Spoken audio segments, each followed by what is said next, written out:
আমরা পরিবারের কথা ভেবে লাইফ ইন্স্যুরেন্স বা জীবন বীমা করে থাকি, কিন্তু অ্যাকচুয়ালি কোন লাইফ ইন্স্যুরেন্স বা জীবন বীমা খুব ভালো হবে আমাদের পক্ষে সেটা আমরা বুঝি না। আমরা এজেন্টের কথাই করে নিই।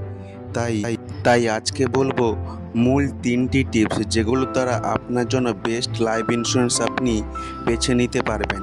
প্রথম টিপস হচ্ছে ওই পলিসির ক্লেম সেটেলমেন্ট রেশিও, মানে আপনাকে কত দিনের মধ্যে ও ক্লেম দিতে পারবে। সেকেন্ড যেটা দেখতে হবে সেটা হচ্ছে লাইফ ইন্স্যুরেন্সটা কত বড় বা কত পুরনো। যত পুরনো বা বড় হবে তত কিন্তু বিশ্বস্ত হবে। থার্ড হচ্ছে সেই লাইফ ইন্স্যুরেন্সটা আপনাকে কতটা বোনাস দিচ্ছে। যার বোনাস যত বেশি হবে সেই লাইফ ইন্স্যুরেন্স ততটা ভালো হবে। যেমন হচ্ছে আপনার পোস্টাল লাইফ ইন্স্যুরেন্স। এই রকম আরও গুরুত্বপূর্ণ টিপসগুলো পেতে ভিজিট করুন আমাদের ওয়েবসাইট www.takasuvidha.blogspot.com। এগিয়ে থাকুন আর নিজেকে আপডেট রাখুন আমাদের সাথে।